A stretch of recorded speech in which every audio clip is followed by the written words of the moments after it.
Magi, the Lost Chapters of Baholgnar. Introduction. A war led all the kingdoms. The gore and bloodshed lied the scene. There were screams of agony throughout the land. A surprise attack it truly was and had been unexpected. Many had died from their own disputes, and as high as the forest was flames to be seen from different distances. There had been horror and negation everywhere until a power had come about a couple royals. They had no clue of their very fates, but this is known. They had each taken up their own oaths to rid of evil. However, had they not a clue that they would one day power together and save their homelands, they settled out in search for their own justices and met each other along the way. Who are these powerful ones who saved the night and the land, you ask? They are the Power of Three. Chapter 1. The Noble Warrior. A warrior quickly scans a room. The room is splattered with bookshelves presenting great expensive goods. On a bookshelf to his left displays some skillful books and an agile longsword. The other side, to his right, on a different bookshelf, shows a potion assortment of many sums, shapes, and sizes. In the center of the plat lies an oak table with a candle lighting the entire surround-escape. The three unusual candles overlook the doors, and a chandelier of the candle hangs above the table. The table appears to be made of some sort of timber, logged and shaped. The tiles are tiled also of wood and of various types, some unknown.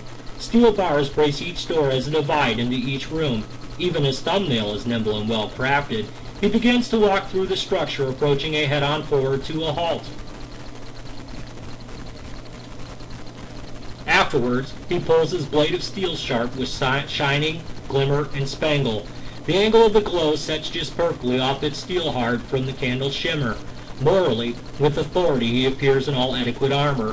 When he turns to face the iron handle, with that standard keystroke of the not-your-normal wood door, and with speedy expertise, he inhales deeply, sounding about his entrance with the thump of each beat of his royal strong heart. The knob turns, and the unimaginable leaves his right blade fulgurant to battled stance, dodging fast a searing ball of flame. His training is hard, but his practice is experted by it. He strikes again with what is no other of a word than a critical hit. It appears to be that he struck a skeletal sorcerer being standing hunched and prepped. He swings again with expertise of an athlete, dropping the skeletal and reporting back to his belonging ready for service, sworn to oath. Thus, with all that he does and trains for, makes him not only a noble, but also a warrior. Chapter 2. Trouble in Baholgnar's Cove. The sight of a guard tall and disciplined catches my hood sight. The princess was still where I had left her a day ago after my renewed arrival. Magi, did you get what I asked for? Yes, it is right here. She held it a moment and said, Indeed, it is a tiger fish. This is by far the smallest catch, but it will do. Okay, Magi, you fulfilled your end of the bargain, and now I will complete mine. Alyssa Cunningham is whom you seek an audience with. She speaks the shore's language. And wait, before you go, I do have one more favor to ask of you.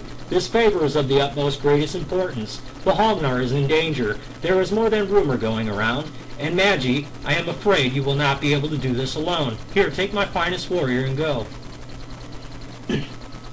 Chapter 3. The Spirit and the Shores of Titus. I had exited to the afternoon sunburn. A letter had been wedged in my pocket. It reads, Thank you for responding to my letter, Magi. I am Lady Brute. Let me put on the affairs.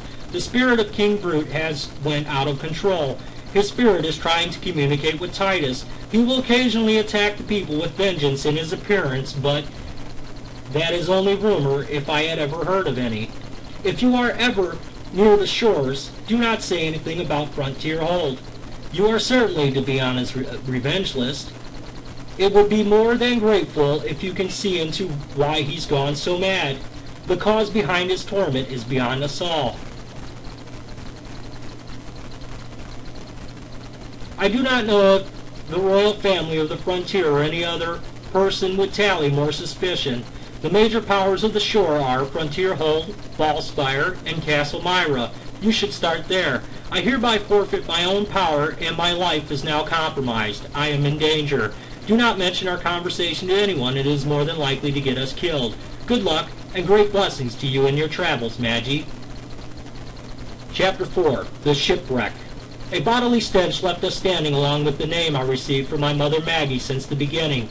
Magi, welcome to Baholgnar's Cove. Baholgnar is the name of the sword and shield merchant in town. Travelers from all throughout everyone say that a girl named Magi-The and her grandparents, Baholgnar and Ursa, started making swords and shields long before there was even a single home to be seen about, and, from the way they tell it, I would not hesitate to ever question their words about it either. There are other questions I'm sure that would come to my attention. A lady had asked me how I had come so far with the name Priscilla, and I began to explain to her in detail. It went as follows. My father is an iron worker overseas in the canyon. A war broke out between Kanduik folk and Kandawa slave farmers. The slave farmers had overseen victory because the canyon's walls were still under construction from the just previous war with Garrus's regiment. My father Talus had then entrusted me with a shipment that was of new item mold, and he guaranteed it would bring me to safety. I say a long while I was on ship, having little to eat, and a nasty storm blew in. The storm had battered my father's ship and wound me ashore here at this merchant with a castle, and with that not being all of it, I was asked by you how I had got here. Interesting, but I'll be on my way, young child. The old woman had then left. The day had progressed a good 3 hours, and I haven't even had a bite to eat. What to do without any place to stay except on father's ship with the shipment? A fishing line hit the water. Lunch is going to be great. Chapter 5, Aldor and the Magic Book. There was a merchant at First Step. A handicraft door overlay the setting as high as the top of my mage's hat. The image is tattered, gleaming of the midday sun. A clearing appears with a voice that had said, "The merchant will now see you." Great, we have been waiting since morning broke sunlight beyond the forest of the dead. Albert, your highness, yes. The merchant has requested to speak with you privately on the matters of the spirit. Okay. Wait, you're a prince, I asked? Yes, I am a prince, Magi. Why did you not tell me that you were a prince? Because, Magi, the matter of my being royalty was not important. I do mind you that we were sent here to see why the shore spirit has gone so mad, not to discuss an introduction. True, I will now speak with you. Magi, you are free to do as you wish, and take this book of magic. I hope this helps you with your stutter, and God speed you. I shall return. Chapter 6, An Unexpected Catch. The view is amazing and far out. The waves of Titus's shore sound the city dirt roads. There are few rocks to trip upon. If I am not to be careful, I will fall on one. The door to Emilia's Gira opens with a much more than awful creak. The sight of words hit my golden brown eyes blindly. Wow, a sword hung clearly above an oak-built table and a couple of handcrafted chairs. The glare so bright it beat the incoming sun from the side window edge. I have to say, Afrin, that this is a really nice sword mold. It shined of steel and stayed natural to a perfect display. How much? Meanwhile, Alden was still telling Albert his tale about how the merchant had started with Emilia's grandparents when he said, "That one, it's not for sale." "Why not? It's on display," I asked. "Because it belonged to Titus, the shore spirit." "Ah, okay, I see." Shortly after darting back to the door, planning an exit from any more displays that were not for sale, the wind still blew strong and to the east as the way back to the ship was not far nor unreachable. The boat, a hailed shipwreck afloat on shore just offset of the harbor of Emilia's house, made of log and wood and carefully chopped shingle chippings. Now, I'm going to read this book. Chapter 7, The Language of Titus in Using Magic. I have read the book. The use of magic is now clear to me. I have learned my first spell, Fireball.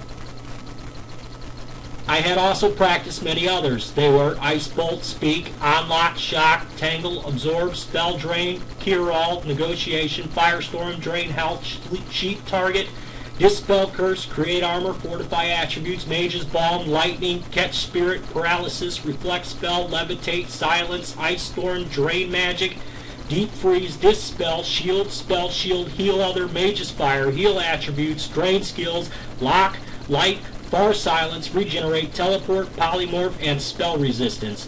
The stutter of Magi had been no more. He had leveled to a magician in one single night.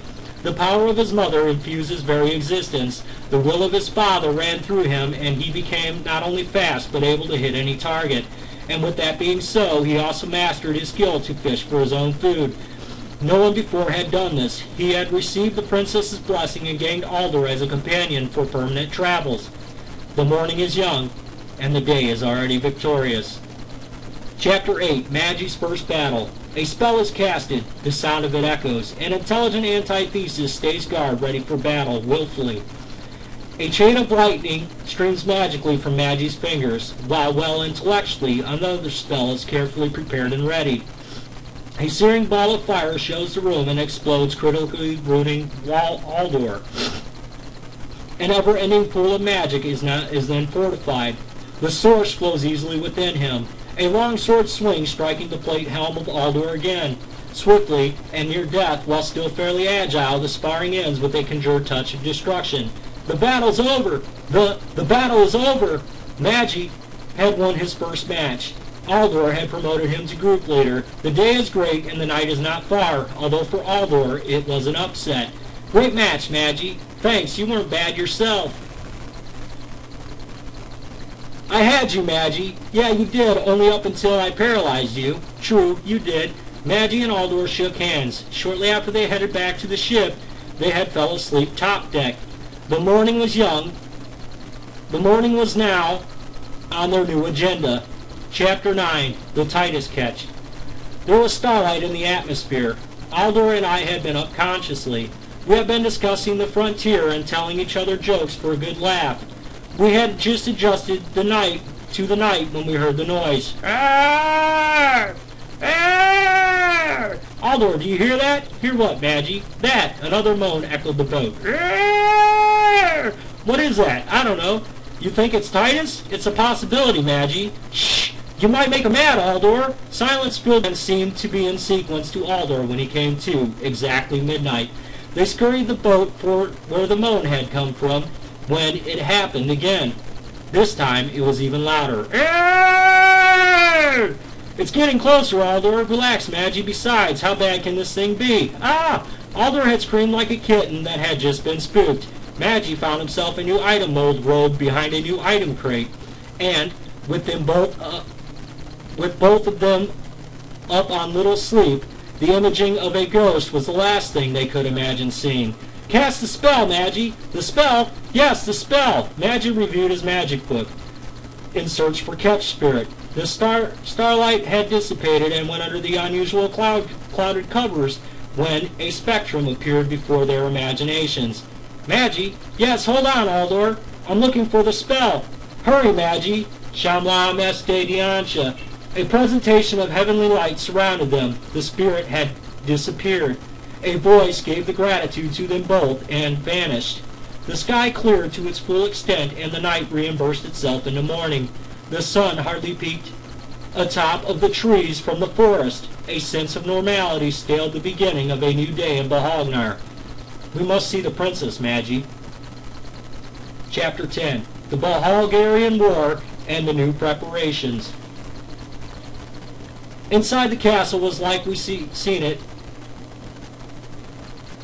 Inside the castle was like it was when we seen it for the first time. The walls were gray and bricked and etched from the dry hot sun. There were no pictures, but the candles were made of the royals of solid silver. The doors inside were the same as the outer entrance and made of a fine dead oak material. The handles, well, they were of oak as well, with an silver finish. Princess, we have Titus caught by spirit. I see. Let me have him. Okay, here. Are you sure this is Titus? Yes, your highness, I'm sure, Aldor said. All right, I will be sure to see that he is freed in the royal crypt. Now there is another matter with Baholgnar I need to address with you both. We notice a fleet of Garrus's men headed our way. They will reach the castle by sunup. They must be stopped. You'll be amazed what he plans to do with the kingdom. And if he has the kingdom, nothing would stop him from taking over all of Everwyn. Please, prepare at once. The attack unfolds first thing in the morning. The night had been short and the moon had been half full showing. The gates and the doors were braced and secured with anything to be found. Archers, warriors, and magicians were readied with weapons and armor, and artifacts were given to those who needed them. The morning soon after was close to being, and the preparations were finished. The war is coming, and I want all of you to defend your princess. Defend my people, and I promise you peace and harmony for eternity with plenty to eat and plenty to borrow. Princess, yes. Now we wait. Chapter 11. The Legend of the Protectors of Baholgnar. A man holds his tongue. A woman stays guard with orders. The man rests his well-needed energy for battle. The woman protects him as he sleeps. She is sworn to oath to protect as he is sworn to oath to serve. Her name is Patricia, and his name is Servna. Legend has it, they are the protectors. Chapter 12, Everyone is Saved. The morning had been alive, and predicted just as it was told. Garrus's men had arrived the gates as soon as the sun had rose. The morning was anew and fresh, although Garrus was determined to rule all of Everwin. A pounding at the gate! There's a pounding at the gate! Princess! All right, prepare the archers at once. Make sure no man is left unarmed at the gate, and when I give the order, fire! The war went on for 6 days and 7 nights. Garrus seemed to have an ever-ending number of firemen when the last one had died by the sword of Aldor. Oh, and by the way, Princess, we do make a great team. I agree, Magi. The people of Baholgnar were excited to see an end to the evil doing of Garrus, and there was many wounded along with dead. The reign of Garrus will never be. The kingdoms were rebuilt and the populations were restored. The people received their borrows and an eternity of peace and harmony, and the Queen of Baholgnar was found Queen Tessa, an ending the people would never forget. The end, and to be continued.